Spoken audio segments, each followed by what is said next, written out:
Okay, is this about meeting 50? I'm not sure where we're at, roughly. I think we're down around line 300.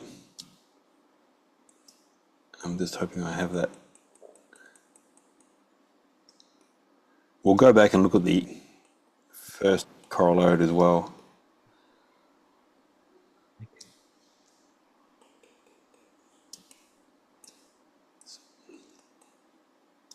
Martin, your last email, I think, said you were going to read the epode from lines 134 to 166. Right, maybe we'll start And with then, that. and then Margaret picking up at line 306. Yep. So the epode lines started at what line?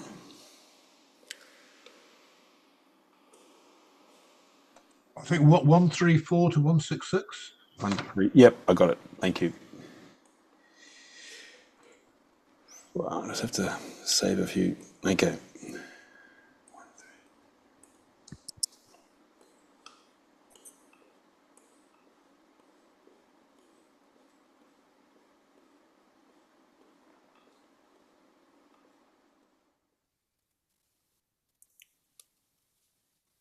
Yeah, that looks like that's where we were. Okay. Hedus en aresen hotan ek thiason dramaion peser pedose nebridos ekon hieron enduton. I'll stop there. So that's the fourth line. So hedus. Yeah, so one of those first and third declension adjective, hedus, hedea, hedu, pleasant. So that's masculine. I'm assuming it's Dionysus is pleasant. And aresen is the dative plural of oros, mountain.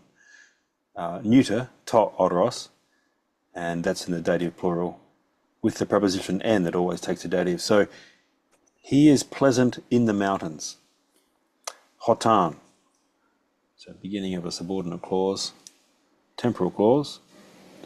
Hotan being hote plus an, so whenever plus a subjunctive.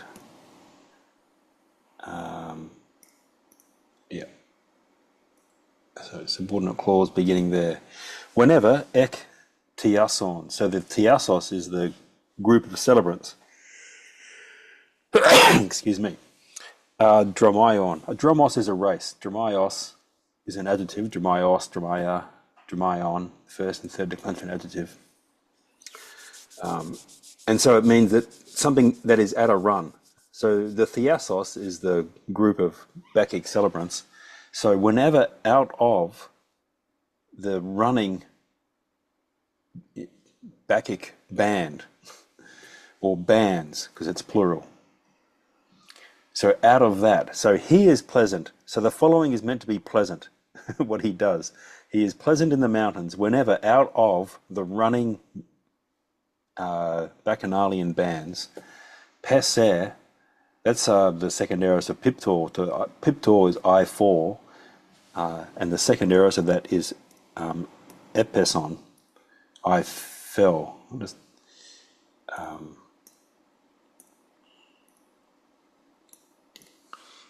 Yeah. Piptor you'll see a lot because you get lots of wrestling metaphors in Greek. And so I fell as e person. And here it's got the third person singular aorist subjunctive ending. So whenever out of the running bands he should fall, pedose, that's an adverb, indicating a place at which he falls to the earth. We've had pedon as the plane, the earth. Okay, so whenever he falls, so he comes out of the bands that are running and he falls to the earth, and then we have a participle having, and that's got a direct object, the hieron enduton. So hieros, hieron, a first and second declension adjective. I don't want to say holy because it has different connotations, but let's say sacred or holy.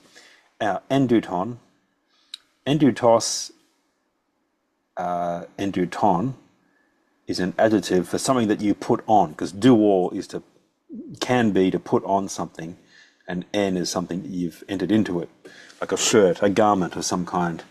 It can be other things, but so an enduton is something that you've put on. So in this case, the hieron enduton is in the neuter accusative, and it's the direct object of ekon. So having a sacred garment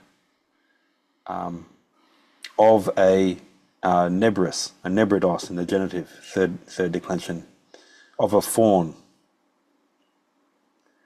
Having the sacred garment that comes from a fawn. Unless that word by itself is the fawn's skin. Nebris.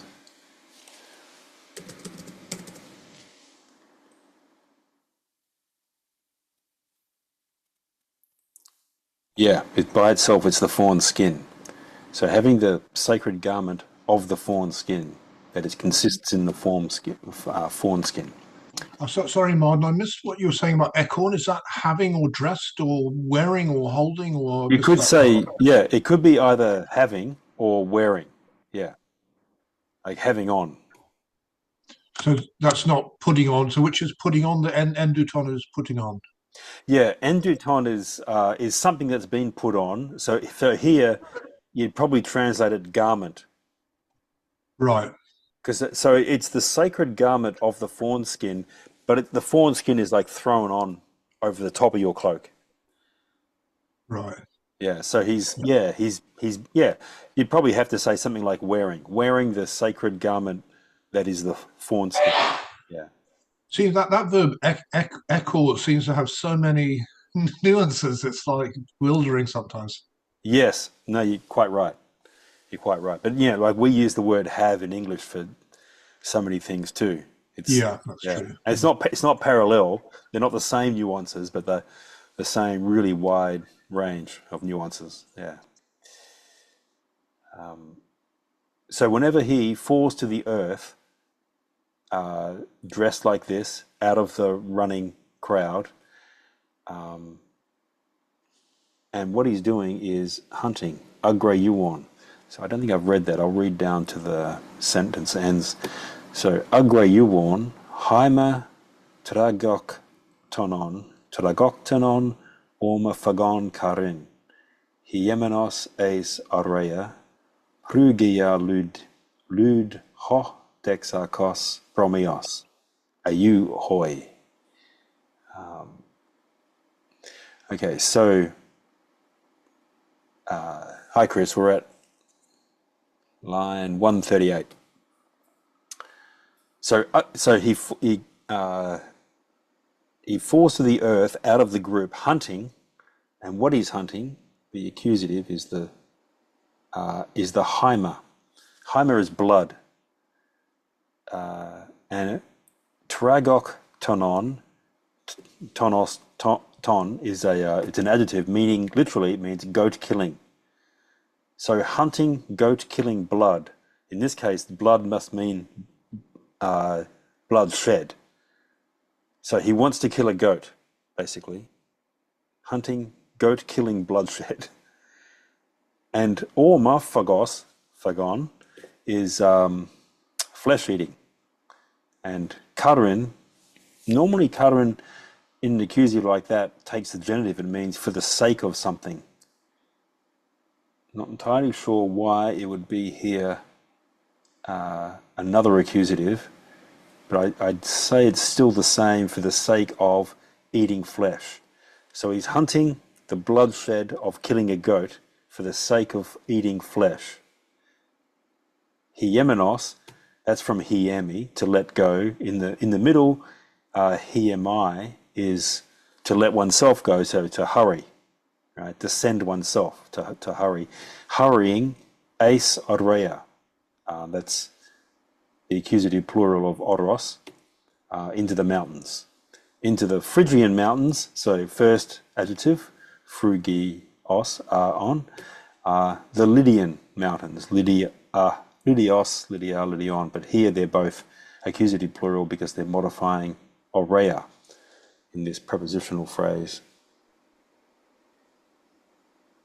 Sorry, Martin, the Karen, are you translating that as like a preposition? Well, charis in the accusative, charon, has this either adverbial or prepositional use for the sake of, but normally that use is with a genitive. So this Yes, is, it could be an adjective, the welcome, the glad, omophagon. Stedman has delight, grace, favour, gratitude. yeah, charis means those things.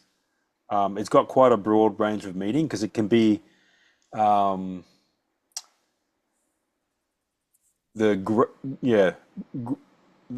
gracefulness of an act, as in of generosity, or it can be what's caused the generosity, or it can be a return for the generosity. And it acquires these other uses, such as current in the accusative plus genitive for the sake of, that is, in return for something. Dodge translates it, blood of the goat that is slain, joy of the living flesh devoured. And my next question is, what on earth is going on here? We're smoothly, poetically overwriting the fact that what Dionysus is doing is jumping out of the band onto a small goat in order to eat it alive. Right. I'm assuming that. He's leapt out of the band to the ground, wearing the fawn skin, which sounds delicate, in order to tear apart a small goat. I assume that's what's going on. Correct me if you've got a commentary that has more detail. And he's doing this for the sake of the blood, the goat killing blood, and for the sake of the flesh eating. I wonder, Martin, so in relation to Michael's comment just then, charis, I think, as one of you just said, sort of has a primary meaning of grace. And so the giving of something has a sense of, normally giving a good thing. So is that a connection there? A connection to the killing and eating the goat? Yeah, doing something for something. And this is a kind of religious context, right?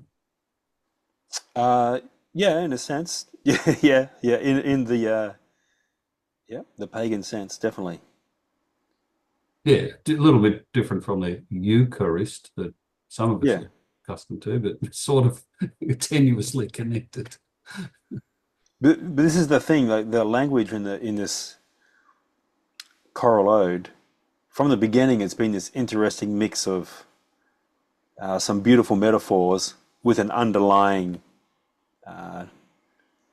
harshness. Yeah, the Cambridge has the same as Dodge. Hunting the blood of the slain goat, the joy of eating raw flesh. And in relation to the omophagon, Karen, Yep. the compound adjective replaces the genitive of the related abstract noun omophagia, a poetic construction characteristic of Euripides. Okay, well that's helpful because that's what I was expecting the genitive, and if that's just if they're going to say it's just replacing that, they would know Euripides' usage very well. So okay, so it is for the sake of the flesh eating.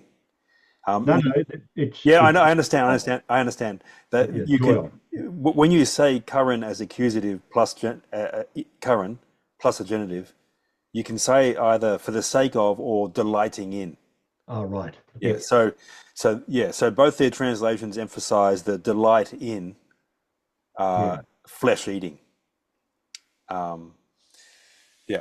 Which is completely fair. I mean, we're using different phrases to describe the same word, so it's just a difficulty of, like echo, just there's so many nuances to the word.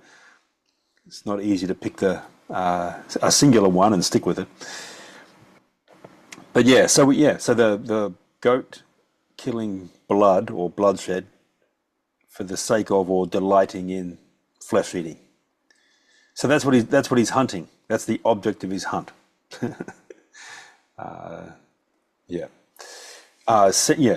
Hastening into the mountains, the Phrygian ones, the Lydian ones. Then we have daggers, because people don't like the text.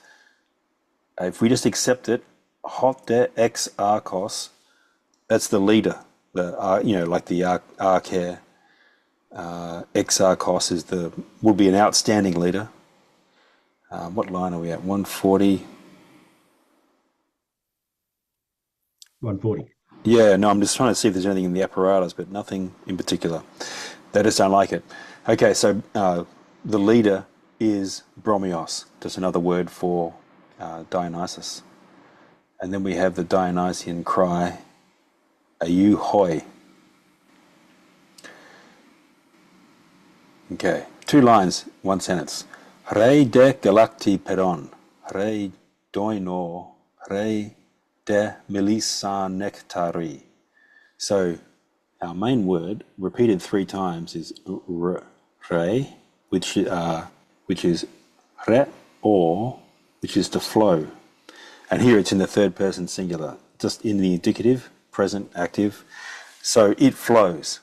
And the subject is the pedon, the plain. The plain flows galacti. Galactos is milk.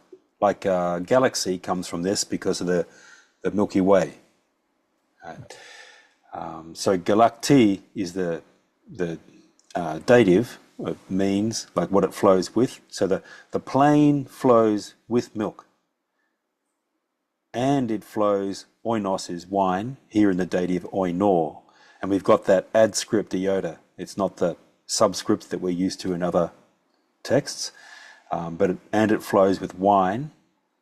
And it flows nectar. Nectaros is nectar. And melis, so in Attic it would be melisere for a B. But we've got the epic alpha for an eta, and that alpha represents on, which contracts to an. So that is a genitive plural. Right, so it flows with the nectar of bees.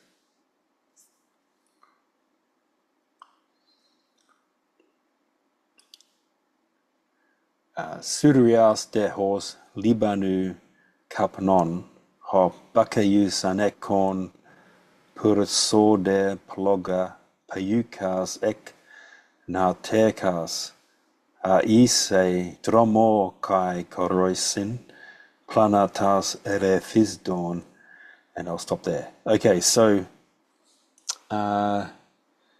this sentence, it's going to be a subordinate clause which would normally begin with horse, as like Surias is genitive, meaning Syrian, from Sudra. So Syrios, Syrion is the adjective, of Syria. Libanos is frankincense, and kapnon is smoke. So like the smoke of Syrian frankincense. Right. So like that, Bacchus. Bacchus, then we have a circumstantial participle. Anekor, so again, ekor, but with ana, so holding up. And the object is the plogos, flame, and it's the flame, and that's accusative singular, 3rd declension noun, plogos, ploga in the accusative singular, direct object of anekorn, and in agreement, accusative singular with purse or dare, which you can see has, two obvious parts. So pur, fire, and eidos, right? Fire like, flame, flaming. So the flaming fire, flame like, it can't be flame like, it's got to be flaming, Flame formed fire of the payuker, which is the pine stick, or the pine torch. So holding up the flaming fire of the pine torch from the ek. So the narthex is that large fennel stem that they use to decorate with the ivy, which becomes the thyrsus. So the flame from the torch that is on the fennel stem. So holding that up, then we have a main verb at last, a say, which is to rush. He rushes, third person singular, present, active, indicative. So he rushes on. Dromo, so we had dromaios, which is the adjectival form of dromos, which is a race or a run. So this is the dative of manner. He rushes on at a racing pace, at speed. Kai, koroisin. So koros is a song or a dance, usually a dance with a song. And with dancers, planatas. So that's the planets. Planates is someone who is wandering. So here I think it means something more than wandering. And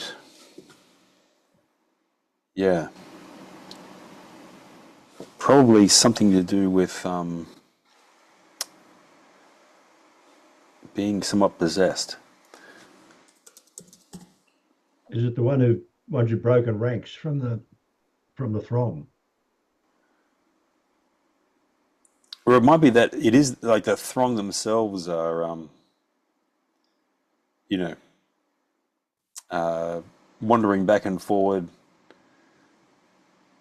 in a possessed manner, in an unstable manner.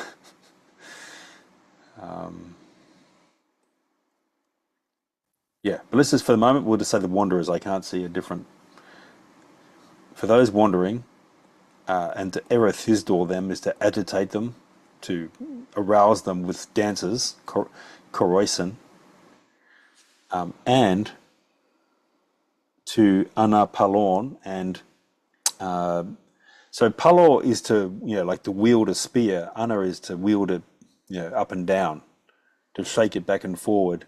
So that's what he's doing to them. So he's agitating them. Iyakais. So iyake is a shout or a cry. So he's agitating these wandering women with dances and setting them in motion with cries.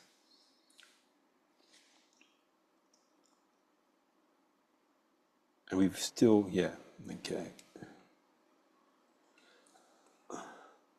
Cambridge runs it urging on the stragglers with his running and dancing, rather than rushes in a dancing run. So the planet has a stragglers in Cambridge. And the Dromo and Koroisin goes with the erethisdone rather than with the issay. I think the Dromore has to go with the issay. That's just my inclination. But that's interesting. I mean, if they're saying that, I'm sure they have their reasons.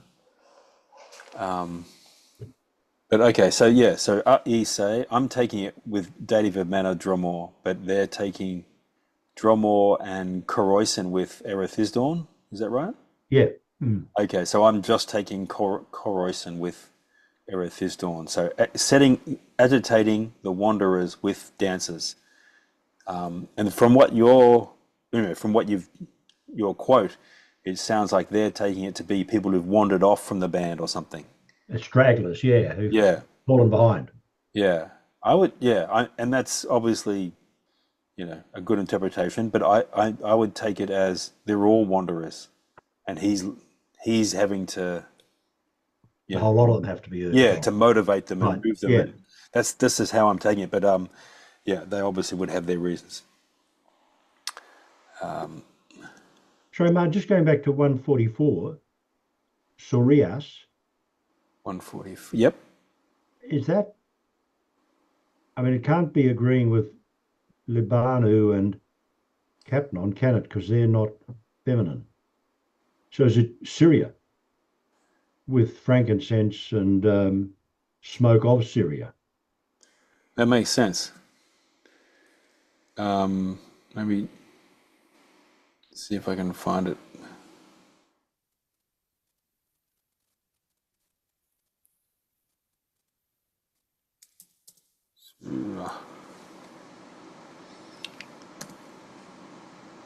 I'm only saying that because Stedman's got Libanos as masculine, Yeah. Libanos as well as masculine. And sorry, which is He's not always Stedman, but he's not always right on genders. Except they're accusatives, aren't they? Well, no, maybe Libanos is feminine, not have a dictionary.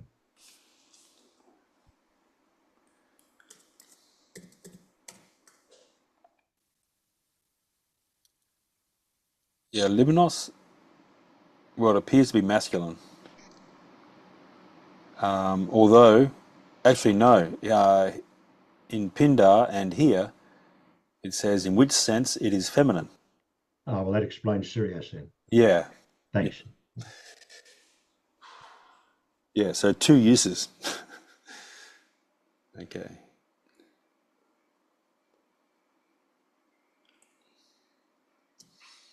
Okay, another circumstantial participle, just telling you what he's doing while he's rushing. He's agitating these people, setting them in motion, and throwing, riptor. So, truperon, plokomon, ace, ithera. And the editors have put in te, because if they put in te, that links it with the last two te in the last line.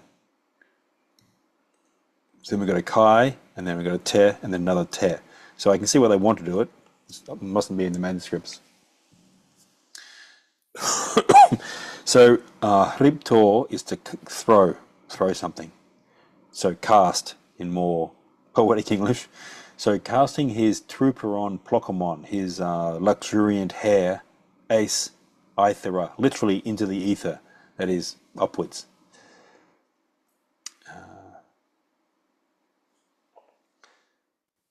Hama depeu as masin epi bremo breme toyad. So, and at the same time, hama. Hama is an adverb, just means simultaneously. He roars out epi bremo, the following sorts of things. And then we have this prepositional phrase. So the euasma, that's that cry of a you oi.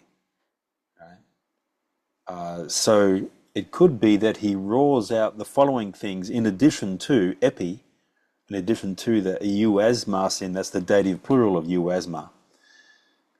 So on top of the cries of a you oi, hoi, he roars forth, epi, the following things. Not absolutely confident that that prepositional phrase is in addition to these things or upon these things. It might be on the occasion of these cries, he roars forth the following. And what he roars forth is O ite Bacchae. So O and ite is the second person plural present imperative for Amy go as opposed to Amy be. So go Bacchants. So Bacchae, feminine. First declension is the Bacchant, female celebrant or Dionysus. Tamolu crusorou klida melpete ton dionuson baru bromon hup tumpanon. I'll stop there. So,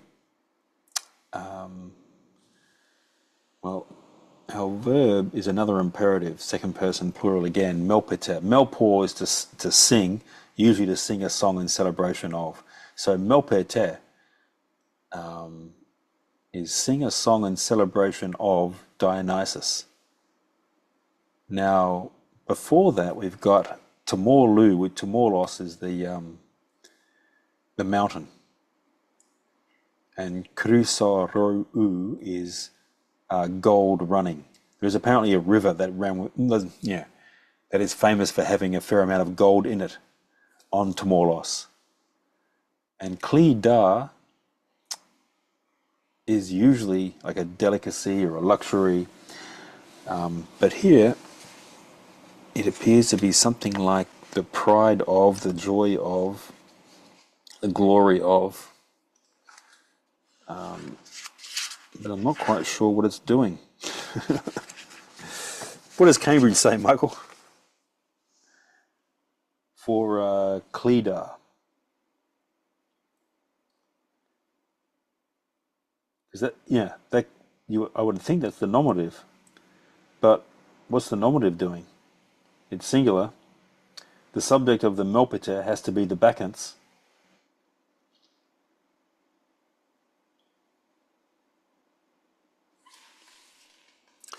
Stedman says with a dative accompaniment. That would help me. Like if we had a dative. But we don't. We don't. Not in the text. I mean, that's obviously a suggestion that helps make sense of the text. Yeah,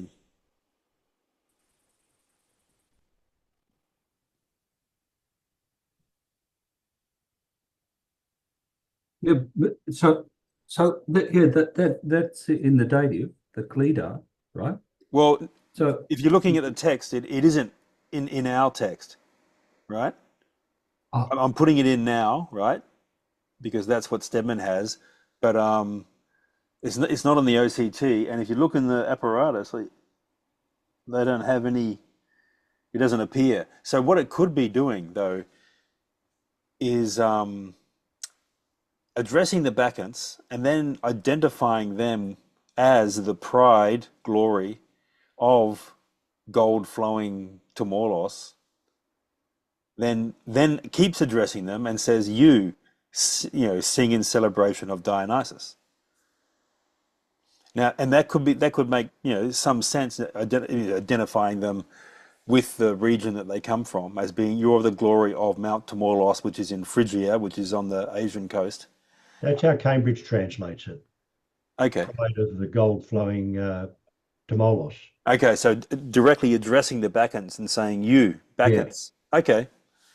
Whereas Dodd puts in an iota subscript and makes it an instrumental dative with melpite. Right. But he plays around with the text then. Yeah. Which, you can see why he and Stedman want to do that. Yeah. But in your text, it's a nominative, isn't it? Yeah. It's what, sorry? Yeah, yeah. I think it's a nominative. In the apparatus, we just can't see it on the screen. Yeah, the apparatus has alpha with an acute, which means that it's nominative, or it has an alpha. It's got to be a long alpha that's standing in for an Attic aorta, right? Cleed air. That's the normal in Attic. That's how it'd be spelled. And here it's got the alpha for the aorta. It wouldn't usually have the circumflex. They're usually in the first declension feminine endings. If it's an alpha or an aorta, normally in the accusative and the nominative, it's got an acute accent, and for the gendive and the dative, it's got a circumflex, even though they're both long. So in the OCT, they've printed the acute because they're saying this is a nominative, whereas the main texts have the LMP both have the circumflex, which doesn't make sense. And that would be one justification for saying I'm going to give it an iota subscript, because that's dropped out, but the accent indicates that it's a genitive or a dative.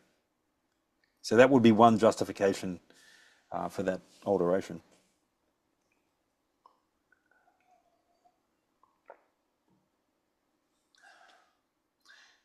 And the next line is Baru Brahmon Hupo. So Hupo governs both of the, well, it governs Tumpanorn, the drums, and Baru, Barus, deep.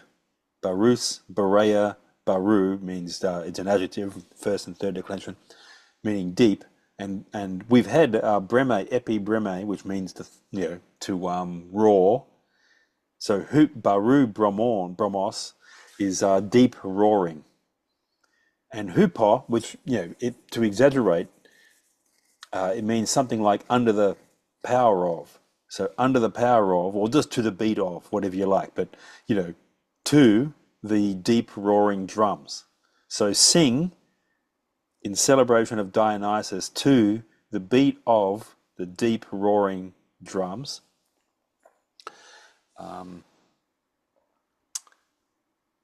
Ayu ia ton, ayu ion, agalomanai teon, en prugiaisi boais, enopaisi te, lotos hotan ayu kelados, hieros, hiera paigmata breme sunoko, poitas in eis oros. So, agalamai is to exalt someone. So, exalting the god Theon, that is the god of the cry Ayu Hoi. That's the external accusative, like that's the direct object. Exalting the god of the cry Ayu Oi. And then I'm going to take Ayua as an internal accusative with cries of Ayu Hoi. Suggestion to follow up. So N here, N always takes the dative. And a boer is a cry, another word for a shout. In Phrygian shouts, but N plus dative can have the sense of by means of. So by means of Phrygian shouts, and then that's connected, the N is connected to the next dative by te, and by means of anapaisi. And from my memory, enalpair is another word for some kind of outcry. So by means of Phrygian shouts and cries. Exalting the god by means of shouts and cries.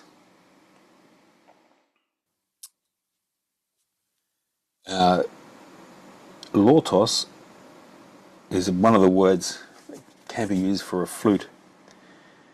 And it's followed by hotan, the subordinating conjunction for a temporal clause, which in prose would come first. So whenever a flute, a lortos, a kelados is another word for cry.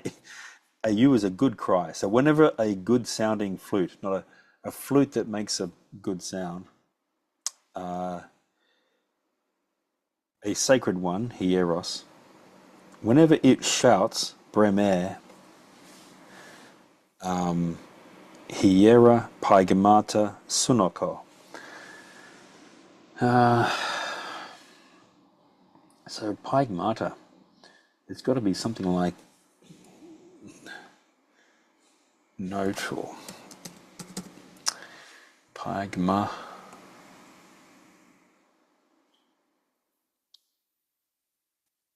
Yeah, so it's obviously related to Paisdor, to play, and so there is the first, like there's only one classical meaning in the LSJ, and they interpret it as follows. This line, it doesn't appear anywhere else. So whenever the pipe sounds its quote sportive strains, So, yeah, a paigama, if you look at it, it's going to be something like a plaything, something to do with paisdor or paidos.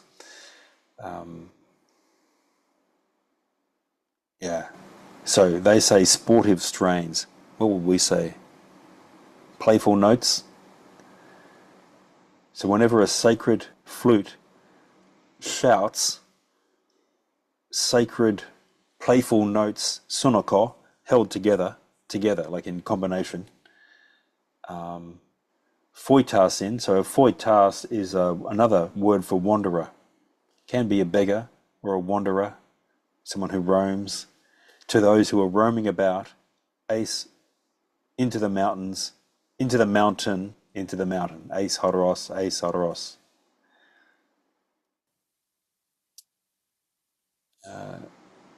Hair domina, that's from hair domai, to be pleased, to take pleasure in, usually with a dative, but we don't, we'll see, but I don't think we have a dative here. And being pleased, ara, then, and so, being pleased, polos, that's a foal. There's two words for a foal. What is it? Filly and colt. So young horse. Hop horse, which I'm going to take with the force of horse, and taking pleasure as a foal.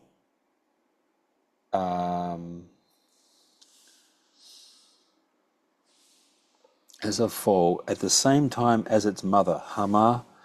I'm just going to take hama with the dative, which it can occur with the dative. And as a foal, together with its mother, 4 bas, 4 bardos, and we got 4 bardi in the dative agreeing with marteri, and that's the one that feeds you.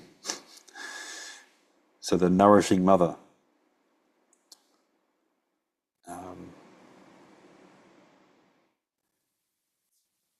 So it looks like the foal, though, is leading, age, third person singular of agor,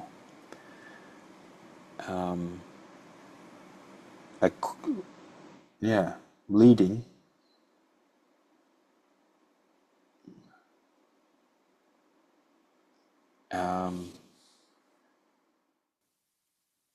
a taku poon, that's taku poos, like swift-footed. But I'm not sure what to do with the colon. A colon is usually, can be a limb or a period or a part. So maybe it's like a length. Not sure.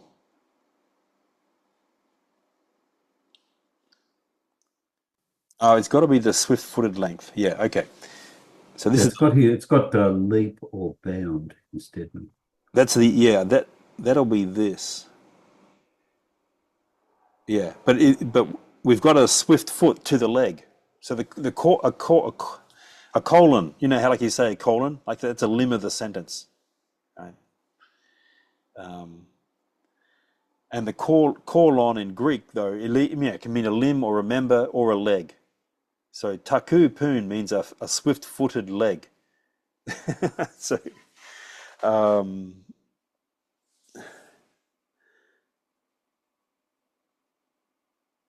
Now, and the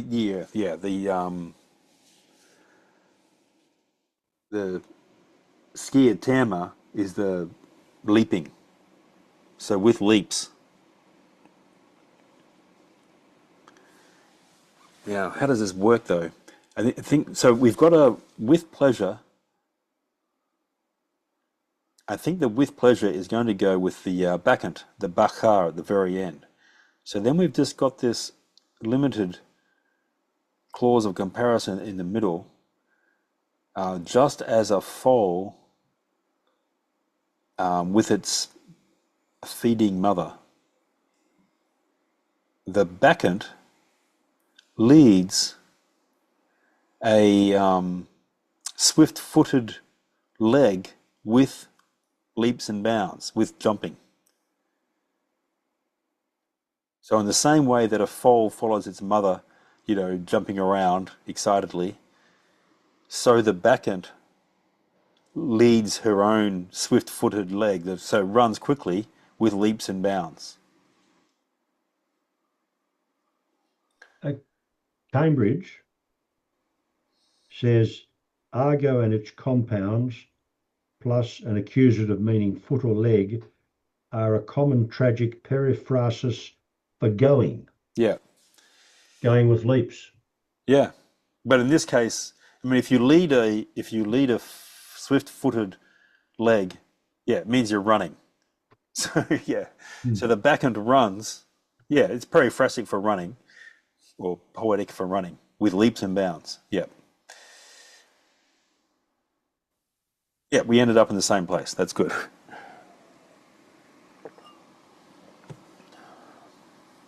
It's quite a confusing scene, isn't it? Like running down the mountain with your fawn skin, seeking the blood of goats. Meanwhile, the land is flowing with milk and honey, and then there's a bunch of Bacchants, and yeah, it's just it's quite a chaotic scene. This is what really has struck me when reading this together this time, is that from the very beginning of this choral ode, there's this very bizarre mix of sort of pastoral beauty and bloodshed Mm, mixed together. And that's yeah. like exactly what you're pointing out, like the yeah, pastoral beauty that, has this poetic resonances of the flowing with honey and the golden stream down the mountain and so on. And also this frequent words for sacredness and purity. But the sacredness and the purity consist in doing sacred things like eating a small goat alive. That's It's, yeah, right. Imagine having to depict it in a movie. yeah. Well, how would you get both of them together in a movie? That would be the challenge. Because Yeah. we're quite good at brutality, but I'm not quite sure we're good at delicacy combined. Bring back Ken Mm, Russell. I don't know him. But yeah, okay. So yeah. yeah, Okay. but yeah, that's a helpful observation, Rob. Thanks. Does it is it an attempt to justify the nastiness of it? The pastoral scenes, are they an attempt to um justify I don't know the about eating justify, the but goat alive? this is the Bacchants who are singing, right? Yeah. So what's interesting is, like they're partisan. They're from Asia and they represent the cult of this god, Mm. which is being introduced. So they're partisan, but they're also reflecting both sides of it. And it comes out increasingly from the beginning to the end here, where the focus is on both really sharply. Whereas at the beginning, the dark side is much more, it's underplayed.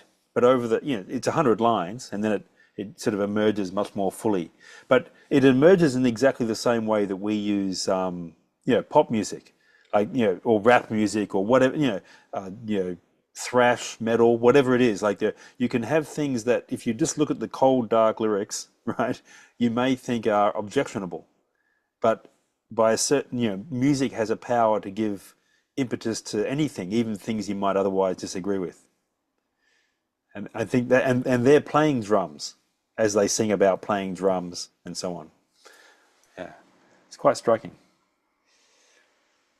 We should have a break, having been reintroduced to this particular kind of endurance test after weeks and weeks of living a normal life. So, yeah, should we come back in 10 minutes? Thanks. Okay, thanks.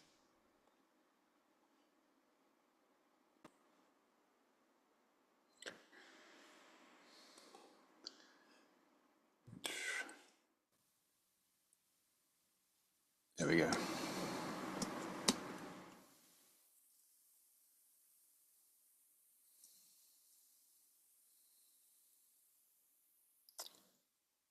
And I think I'm starting until Chris chimes in at 3:12.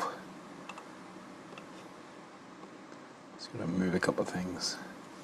Okay. Oh, have I got? I thought I had. Let's have a look. Yep. Oh, yeah. Okay. Yeah, you're right. Yeah. Okay. Yeah. Yeah, is that okay? Or because I actually didn't. Two of those lines that are listed for me, I missed, but I'll have a go at them anyway. okay, did you start somewhere earlier or A bit later. okay?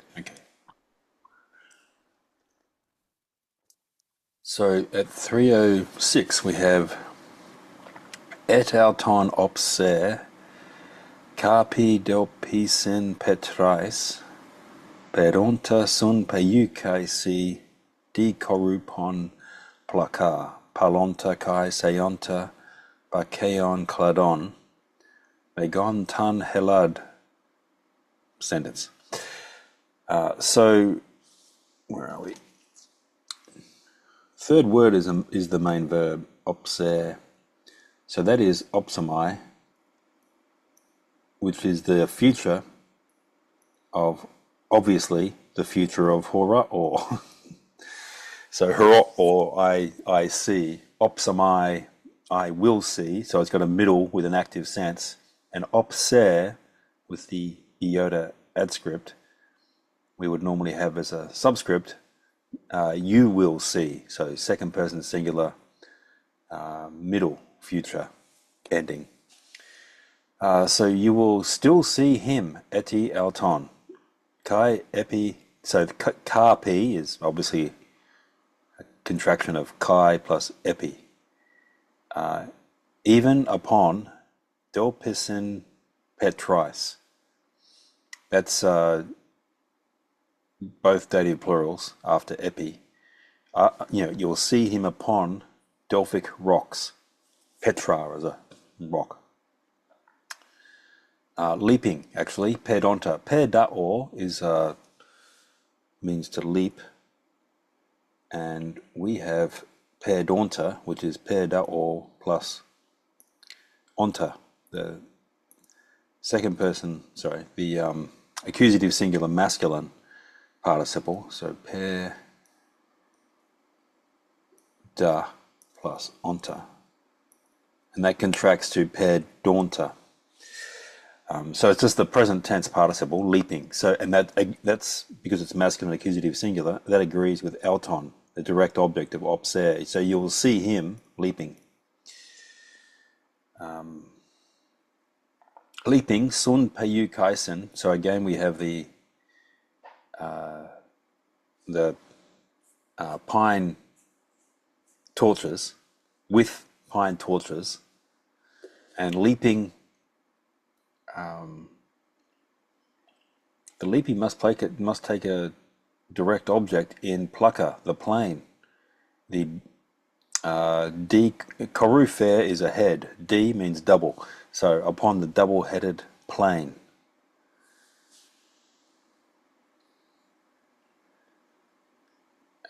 So epi plus dative and then accusative direct object.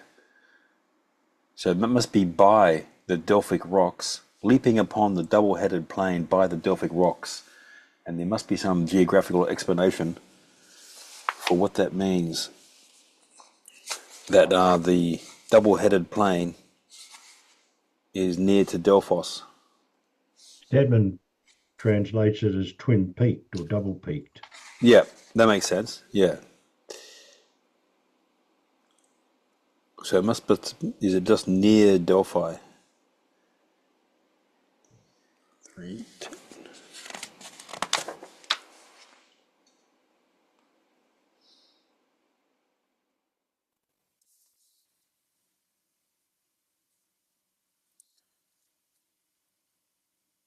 Yeah. Not sure.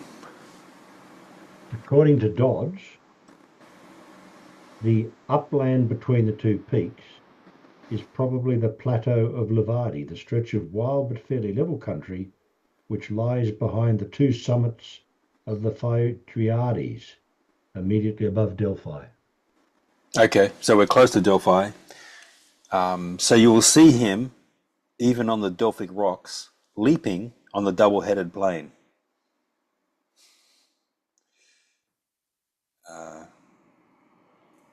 Palonta, palo, that's that brandishing word again. And seor is to shake, as in seismic. Seismic measures of shaking. So brandishing and shaking the Bacchaeon, so that's the adjectival form of Bacchus, cladon, and a clados is the stem of a tree. In this case, so therefore a reference to the thyrsus or narthex that we had before. So the Bacchic, wand. So brandishing and shaking the Bacchic branch. So you will see him there, leaping there, brandishing this and shaking that, and throughout. So here, Megan, Tan, Helad. So un there is not our modal particle un, it's the preposition ana. Right? You'll see him throughout with the accusative object of Helas, Helados, here Helada, the accusative, modified by Megan. Yeah, so throughout great Greece. Alamoi penteu pitu. So, but Pentheus. So Pentheus that's in the vocative. It loses its sigma. Pithu, second person singular middle imperative. Epithaman from the second aorist of pathor, to persuade or be persuaded and therefore obey. But obey me or be persuaded by me, Pentheus. Now, who's talking? Tiresias? Yeah, Tiresias. Me to kratos alke dunamin anthropois ekain. So me is going with alke.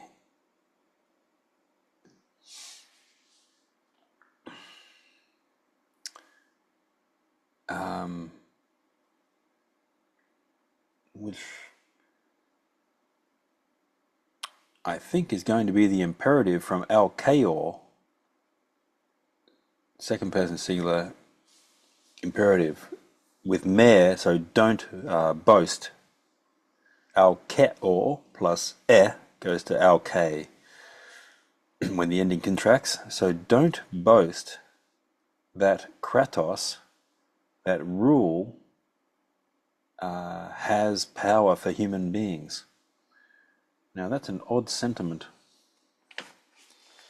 Unless he means that human rule does not give a human being power.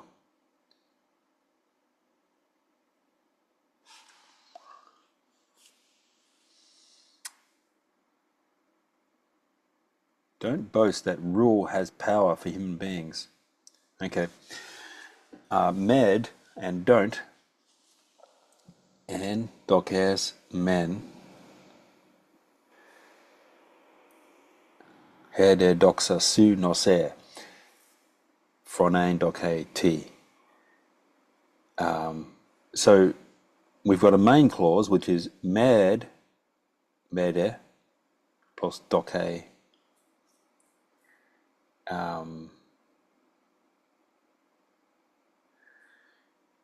Then we've got an if clause with and. So and, opening that clause there, is the same as aon, a plus an, which is the modal participle, plus the second person singular subjunctive.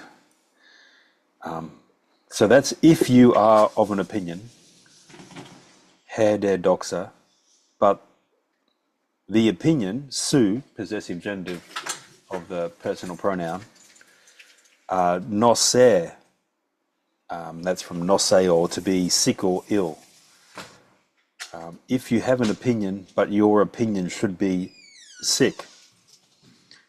Right, so that's the if clause. If you have an opinion, but your opinion is ill, do not think that, and then after the think, after the do not be of the opinion, doke, that phronein t, that you are thinking something, and phronein generally means to correctly think, like to rightly know. Don't think that you are thinking something significant, t. Do not be of the opinion that you are thinking anything.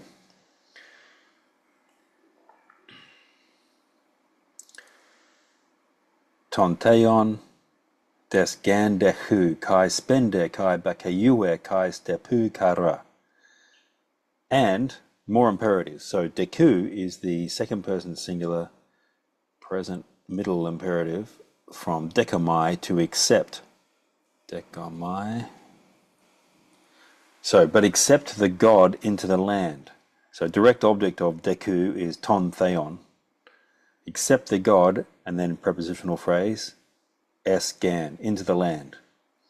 Kai spende, spend or is to pour something out in a libation.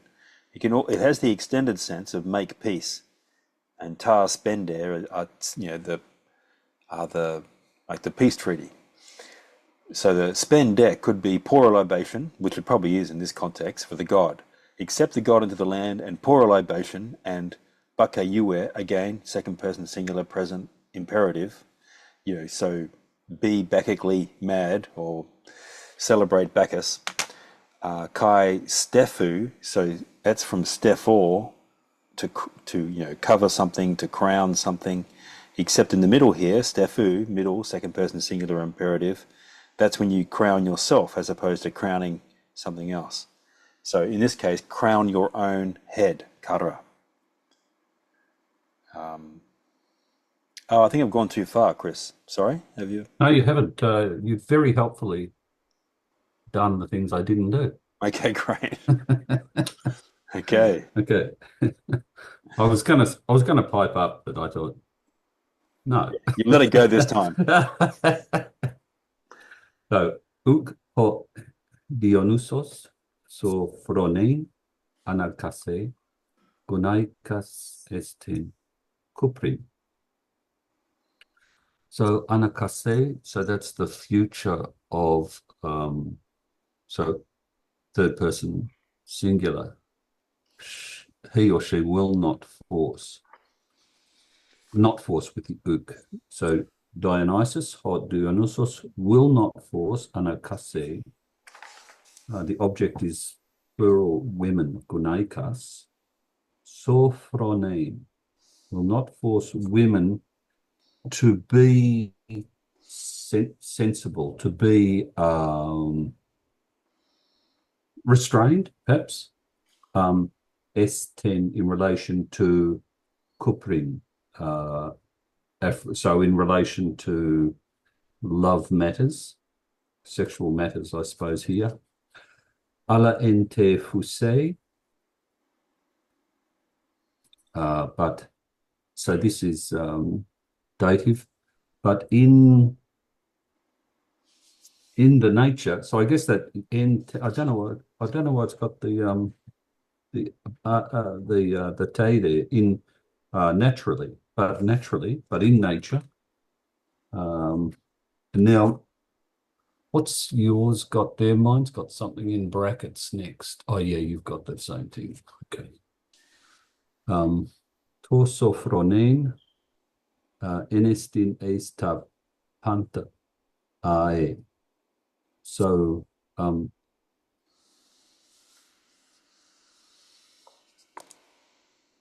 but naturally, so I think the nominative here is to sophronein, so reserve, restrain it, being restrained. Always, I, and then I was a bit confused about the effect of having both the N on the enestin and the S with the tapanta. Enestin es tapanta always reserve, so the N estin, the S estin is the future of the Amy here, will be in all things. So the N of the N estin seems to be a kind of stative kind of being in, whereas the ace sort of, I think, connotes some kind of movement into tapanta. Is that right, or is that a kind of emphasis or something? The the N at the beginning of N estin, it doesn't usually have the sense which we would normally expect, that the meaning of this compound verb is going to mean to do something in or among something else. But it doesn't have that. It has, like, because N in itself can have the sense of to be in the power of or something. So N estin means it's in your power, that is, it's possible. So N estin can mean by itself, it is possible. And the subject of that is the articular infinitive, to, so, phronein. So to be moderate, to be temperate, Right. to be in control of yourself is possible, ace ta panta, in relation to, so it's got that metaphorical sense. So ace, as you said, like usually means into with accusative, but it can have the metaphorical sense of in relation to all things, always. Right, Yeah. right.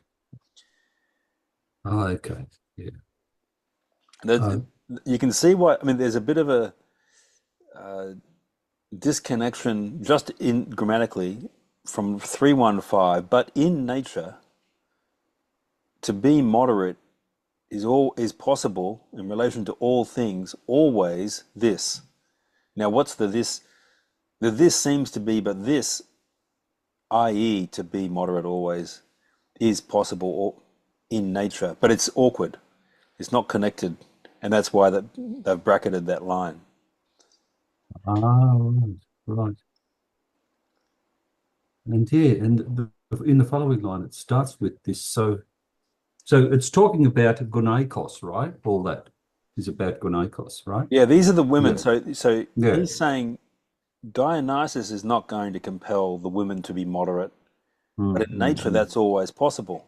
Now then, in the OCT, they after tutor at the beginning of line 317, they've put a colon because they want to separate that from what follows. But it could be it's necessary to examine this for, and that would, you know, that would make sense. Yeah. Kaiga N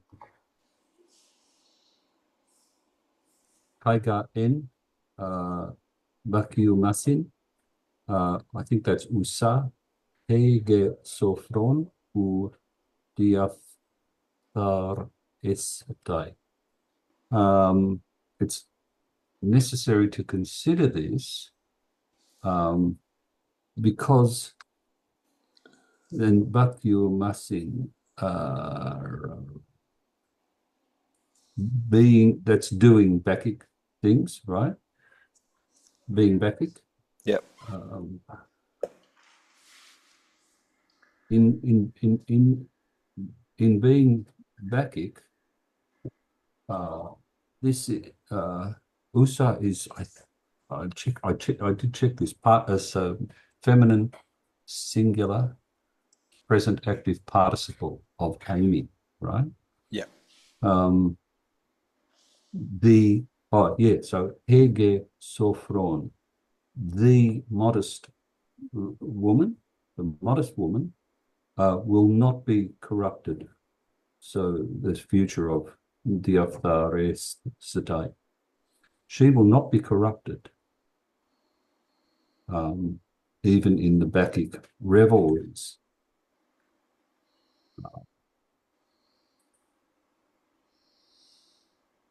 Is that right? Yeah, that's right. I don't know what it means.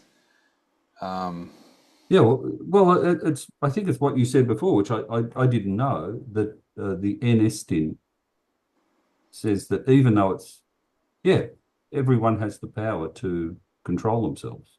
That's what I thought you were saying. Yeah, but in the next line, like the line you've just read, the one who is moderate, although she's in the Bacchic rites, will not be corrupted. Yeah, because she'll restrain That's herself. consistent, isn't it? Because it's possible. Yeah, it's possible, but I just find it an odd rhetorical suggestion. Like even though she's amidst what you would normally suppose to be completely corrupt someone or destroy them, because that dioptero is very strong, corrupt or destroy. Well, that's the same word that was used of Socrates in the trial. But yeah, yeah, she won't be destroyed or corrupted. I know it's an odd kind of defense. She's a noble, good Greek lady. Come on, Martin. Then what is everyone else doing? Yeah, well, they're having That's what I fun. mean. Like instead of saying like even amidst this, No, but this is you had the Tiresias choice. speaking, not the chorus. Sorry. This is Tiresias speaking, not the chorus. Yep. That makes it even weirder for me though. That I don't know, it's admitting quite a lot. Okay, thank you for that help. Oh, thanks, Chris. That's good. Just going back, Martin, the tutor in 317. Yeah. So with the Oxford punctuation, that belongs on the other side of 316 with en te fuse. But this is in nature. Yep. Yeah, that's what they've done. And Yeah. And it's separated by that line 316 in square brackets, which seems odd. yes, it is awkward, but I'm not sure Okay. that's the solution.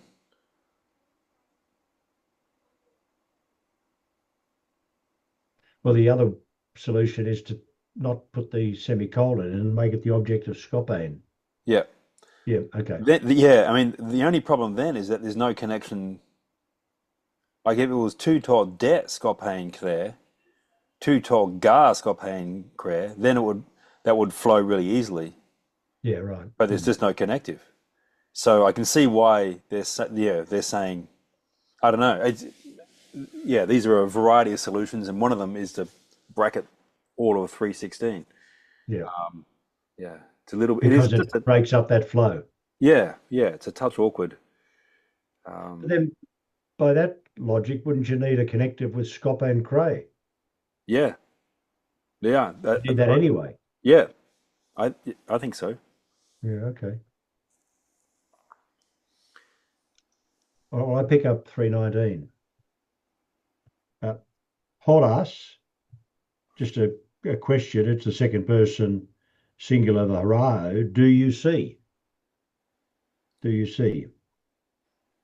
Su kaires hoton ephestos in pulais poloi, to pentheos de onoma megalune polis. Su karais, again a second person singular present. You rejoice, you're pleased, whenever poloi, the many, the crowd, ephestosin, that's your third person plural aorist subjunctive, ephistemi, stand at, poules the gates, presumably the gates of the city.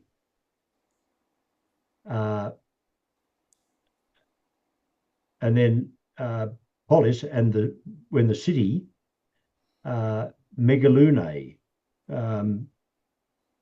magnifies, makes great, praises, extols, to onoma Pentheus, the name of Pentheus.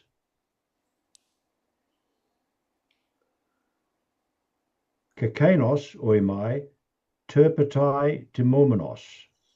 Oimai, I think, kai kanos, that man, referring back to Dionysus.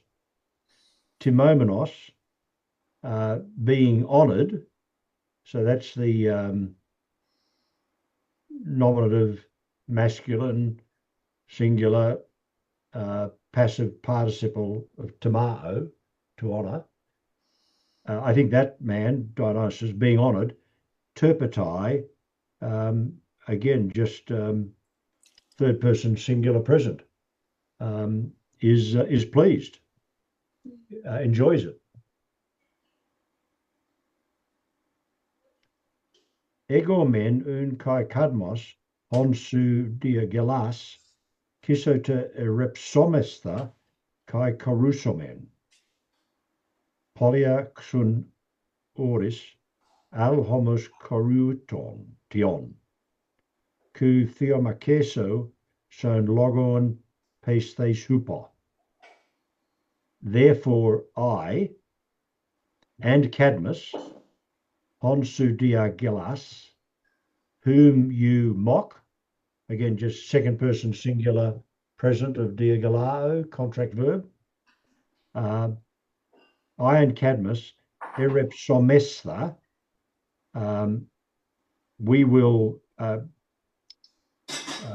wreath our heads, crown ourselves, kisso with ivy, kai koreusomen, and we will dance. Kusunoris polia, the two of us, the grey two of us. So grey-headed or grey-bearded, two of us.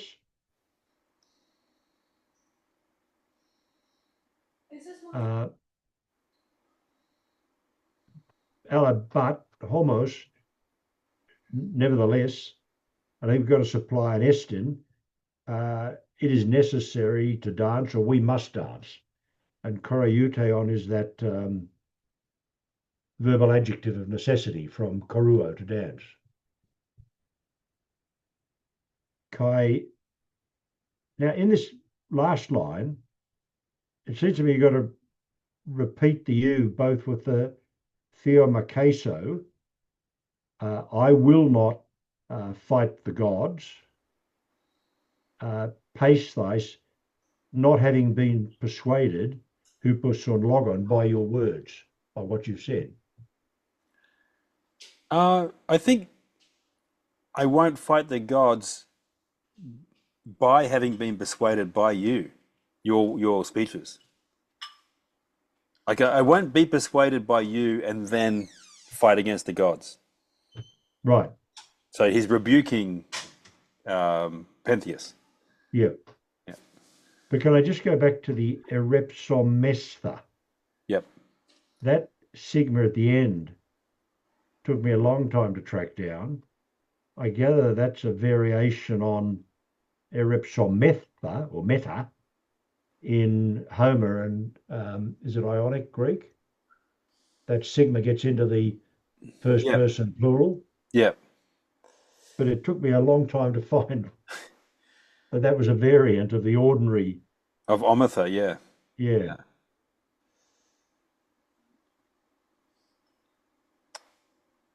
And that was my portion. No, thanks. That's very helpful. Thank you.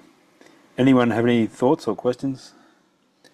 The polia sonoris, like literally, that's a grey pair of horses. Like a grey yoked pair of horses.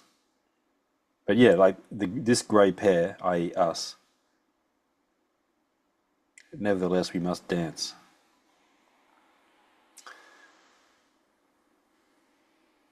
Yeah.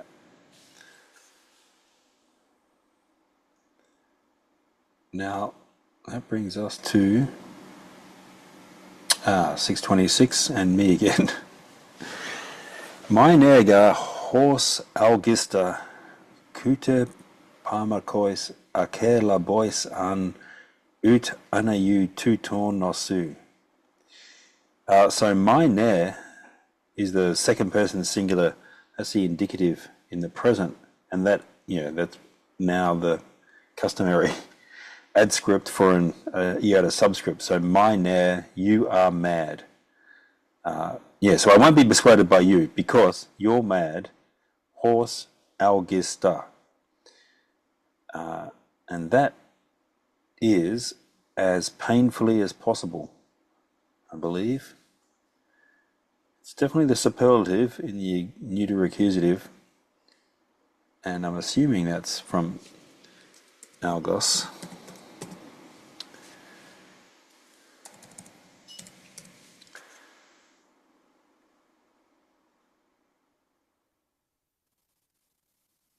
Yeah. As painfully as possible. And then we have kai ut and then ut. So, and neither this nor that.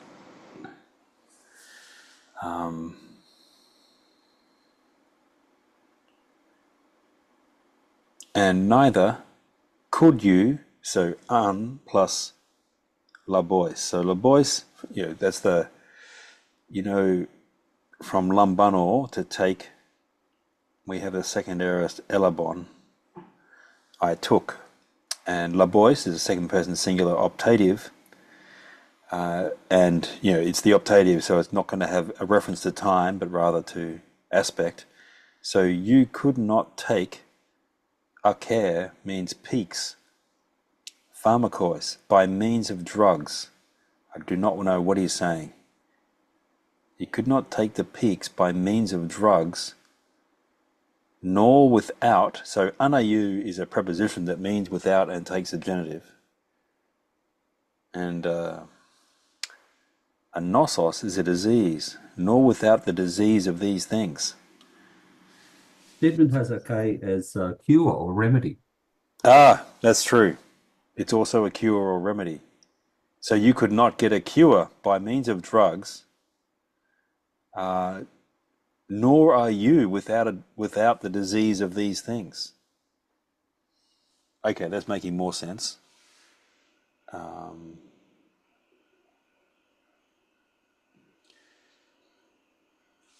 But yeah. Stedman seems to think noces is just the second singular contraction of noseo, to be sick. But then how do you explain the two-tone in the genitive? Sorry, he's taking the nosu as a verb? Oh, no, actually, he's got noces in his text. I beg your pardon. So he's got a different text. I'm just looking at your Oxford. It's nosu, he's got noces with a circumflex on the ace. So it's a different text. Okay. That's line 327. Oh, actually, the main manuscripts have noces. Nor do you have insight without them. That's interesting. So you could not take a cure by drugs, nor, and then noces has to be indicative, nor do you think without them.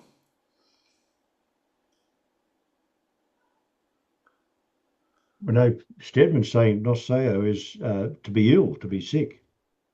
Oh yeah, sorry, I'm thinking of noane. Yeah, noseo is to be sick, from which we get nosos, disease, or the other way around. But yes, but nor are you ill without them, without the drugs. Yeah. Cambridge prefers nosu. You can find no cure for your sickness, either with drugs or without them. Ah, so acer nosu. You could not get a cure by means of drugs of the disease, nor without them. Yeah. Pharmakois with them, nor anu two-tone without these. Yep, that makes much better sense. Yeah. Okay, that's good. But he treats it as nosu, not noces. You're right. Or rather they. Yeah, so that's accepting an emendation made by someone at some point. But that makes sense. Just so for the moment, so neither could you get a cure by means of drugs, nor without them of your disease, nosu. Okay, so that makes sense. Now, if it was noces, but neither could you get a cure by means of drugs, nor are you sick without them. Yeah, the Cambridge commentators go on to say Dobry's nosu is preferable to the transmitted noces. Literally, you can find no cure with drugs, nor are you sick without them. Yep. Since it underlines what turns out to be the case. Pentheus' madness is incurable.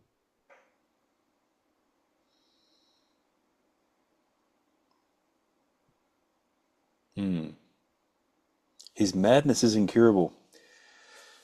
I don't know, there seems to be quite a bit of madness on both sides of this one, but Yeah. He's naturally mad, I think. Well, the Cambridge goes on to say Tiresias' accusation of a diseased mind has prophetic force, as Pentheus' mental state will be impaired by the vengeful God, lines 850 to 853 later on. Yeah. But still, leaping about, eating barely deceased goats with your bare hands and teeth doesn't strike me as also moderate behavior. So it's an odd accusation. Martin, you haven't run a course on the interpretation of the Bacchae, have you? No, we're doing that in a couple of months. Yeah. And will that be online or face to face? Well, like all of our courses, it will be face to face, but it'll be online as well. Yeah. So whenever because it'd be interesting to get a better grasp of why this is rated such a significant play. Yep. Yeah, that's what I intend to find out. Yeah, whereas when we did the Antigone, I was already teaching the course, so I already had a fully formulated interpretation. Now I know what's going on. But yeah. I'm glad I'm not the only one. No, it's wild. It's confusing. And was that the end of your segment? Is that? Well, I finished at 3:25. Oh, right. Okay. Thanks. Okay. Oh, yeah, that's right. I was going. Okay. Yes. Or presbu. Poi bon tu kataskunes logos, timon te bromion sor prones megan teon. So presbus, so or, we have a particle of address, so we know it's going to be evocative. And presbu is the, anyone see The Wire? The show, the American show, the TV show, The Wire? And we had Presbelusky. So there's a lot of names that have presbytes and variations of that, because it means an old man or an ambassador or an elder, someone respected. But presbo wasn't particularly respected in The Wire. But presbu, which reminds me of presbo, means so old, old man in the vocative from presbus. You do not, so u kata skunes. You are not putting to shame Phoebus. So poibon is the accusative direct object of kadai skunes. You are not shaming Phoebus, logos, with your speeches by means of your logoi. Timon te bromion sor prones. And by honoring bromios, so timon is the masculine nominative singular present tense participle of tima, or to honor. So, and in honoring bromios, in honoring Dionysus, sor prones. Now, we just had the word in its other main sense, which is to be temperate or self-controlled. And here it means, to be intelligent, to be sensible. And in honoring Dionysus, you are sensible. And then megan tean is just in apposition to bromion. So in honoring Bromius, a great god, you are being sensible or moderate. Is there? Yeah, I'm not sure when. Let me just have a quick check of the lines here. So, yeah, Andrew, you're coming at 3:30. Is that right? Yep, I'm starting at 3:30. Yep. Great, thanks. Orpai kalos soi Tiresias paranesen. So orpai, that's vocative, O child, it's a masculine singular. Soi is just a dative pronoun, to or for you. Paranesen is from parai neo, to advise or exhort. Paranesen is a third person aorist. So I think that's fairly straightforward, just saying, O child, Tiresias advised you beautifully.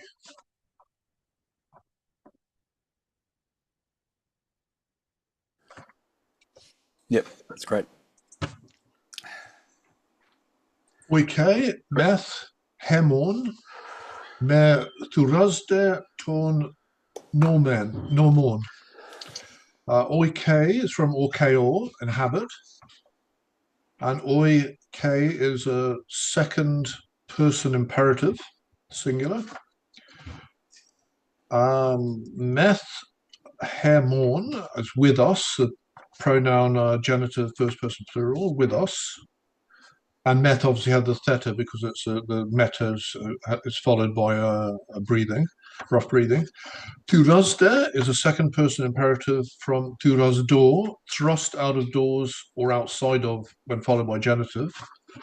And torn nomon is a plural genitive of ho nomos, law or custom. So the sentiment seems to be that Thurazde he'll be thrust out of doors like an outlaw, out of the laws, Tom Normon, thrust, kicked out in short, kicked out of civilization or something. And okay, that's an imperative, inhabit, that won't really translate, so I'll treat that as live. So I'll translate that as live with us, not outside of the laws. Yeah, yeah. The laws are not normally goat eating, but yes, that's what he's saying. Nungar peter te kai phronon uden phrones. So peter, that's from petomai, to fly or flutter about. And peter is a second person indicative singular, middle passive. Phronon is from phroneo, think or understand or intend. So phronon is a participle, a singular masculine active nominated participle. And phroneus is also from phroneo, and that's a second person singular present verb. So that's it's quite difficult to translate this one because phronon uden phroneus is something like you are thinking without thinking, or you're thinking without the faculty of thinking. If we take the participle as meaning the faculty of thinking or the ability to think, I might just have to go for a free translation and call it being mindless because that's the only way I can make sense of it. So I'll just go translate that as for now, you are both fluttering about and being mindless. Yeah, yeah. For now, you're fluttering about, and although you are thinking, you're thinking nothing. So I see. Okay, right. Yeah. Yeah, that makes sense. Yeah. You're thinking nothing. Okay. That yeah, makes perfect sense. Yeah. so it could be like while you're thinking, or although you're thinking nothing. That is, you're not really thinking. Yeah, No, that's good. Yeah, no, that solves that one. Yeah, I was baffled by that one. So yeah, yeah. So you're thinking that would be the active verb troneus, and then you're thinking nothing, that would be the participle followed by nothing, would it? actually, I was taking it. So phronon, that's the circumstantial participle. So it tells us the context. So the context is that although you're thinking, or while you're thinking, your actual act is to think nothing. Phrones, phrones. So is that like a participial thing? The participle is Yeah, forming a background or something. exactly. That's exactly right. And also, just to make it parallel, so the peter, you are flying like now, noon, as it is at this moment. You are tet kai. You are flying, and you are thinking nothing. Right, Although you are thinking, yeah, despite the fact right, that you're thinking, right. yeah. Hey megar estin, ho theos, hutos, hos sulfes, para soi legestor. So K is Chi A, even if.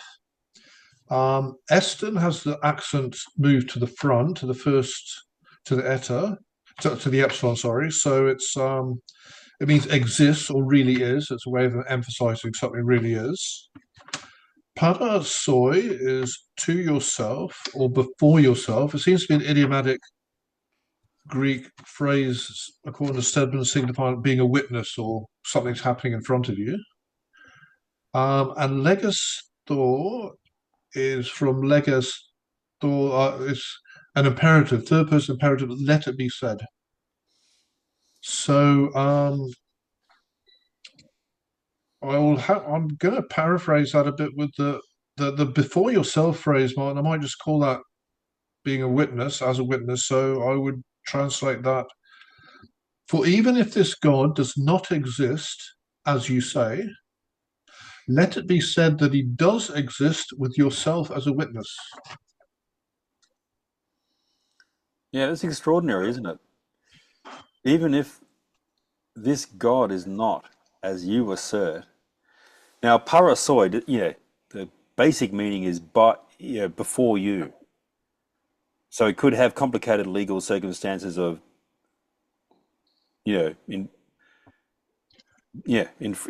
before you in court or something. But just let it be said before you. That is, accept it. Accept it. Let it be said by you, before you, that he does exist, even though he may not. That's very interesting. It's the noble lie, isn't it? Yeah, kind of. Yeah. But yeah, it's just extraordinary that this Cadmus is saying this. Yeah, the sentiment seems to be, even if this God doesn't exist, let's pretend that he does. Yeah, yeah. So let's go off to the mountains and eat goats raw, just on the off chance. Like that's a new version of Pascal's wager. Well, you've just come from the land of sashimi, haven't you? Yeah, but it's very delicate and civilized. That all happens off scene in the literal.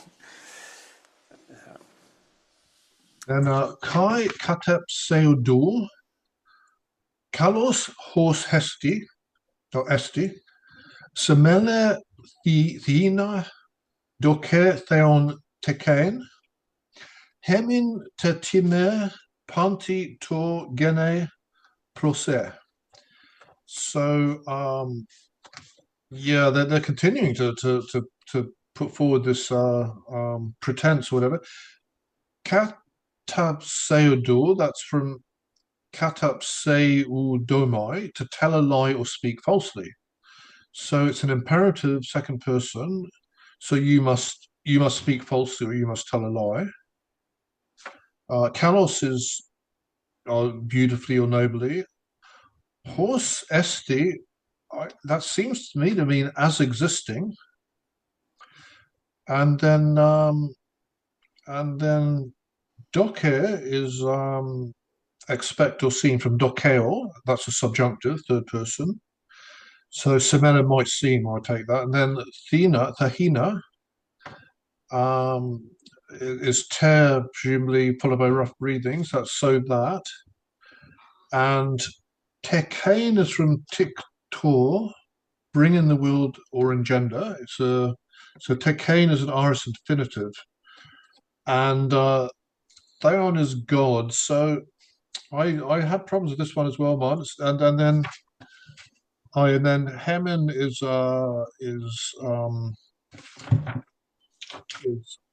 us. So honor Time and honor us. Panti is all of Gene, our kindred. And tor is then an adverb, I think, and then proce is from prosemi, which is belong to or added to, and it's proce is a subjunctive third person singular. So I had trouble with this one, and it seems to be start of saying, and nobly speak falsely as existing. So Can I just there's one little thing that'll help here, because you've got all the words correct, right? It's just a very tiny thing. That horse, that's introducing indirect discourse after katab siudu. So lie nobly that he is from semele. So that's the genitive of origin, semeles. So tell the following noble lie, right? That he, Dionysus, is born of semele. Does that make sense? So that's the sorry. Is there an imperative there? Tell the lie. That's Yeah, the imperative of tell the lie. I thought you said that with kata sayudu. Is that what did you say imperative or indicative? Because Imperative for the katep seudou. right. So Camus is saying lie nobly. Kata sayudu kalos. Lie nobly. Tell a noble lie. That horse is just that, right? Ah, horse is that. Okay, Yeah, right. horse is like it's exactly like hoti, right? Lie nobly that esti, he is Semeles from Semele, born of Semele, that Ah, he okay. Yeah, originates yeah, from Semele. yeah. Yeah.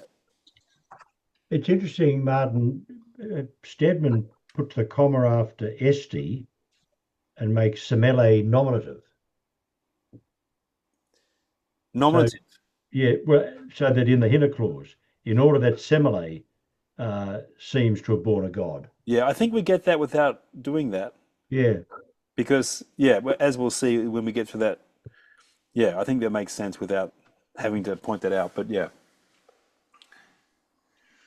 Yeah, so So then we get, then, yeah, Hina plus, because you pointed out, we've got the so sub, Hina would be, yeah, so follows Hina so that yeah, Semele might seem to have brought a god into the world.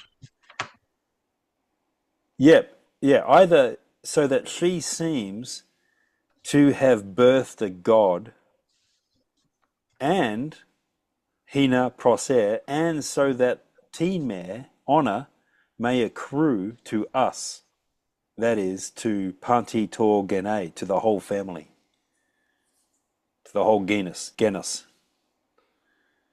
And Tor would be then, the adverb then, I take it. So then, Oh no, Tor, unfortunately, we've got this same problem of the spelling. That is just the a subscript spelt as an adscript. So that's just the definite article going with gene. okay, right. Yeah, Yeah, so that's from genos, and yeah, here it's gene because it's third declension. Yeah, so tot genos, tor gene. yeah. Because And Gene is, yeah, Gene is dative, I think. So, that's right. That's right. right. Yeah, so panti, tor e, gene, they're all dative, neuter, singular. And they're in apposition. The gene is in apposition to hermine. So he wants two things. Hina, in order that, on the one hand, she seems to have given birth to a god, and in order that honor, timer, proser, be added to, plus dative, hermine, to us.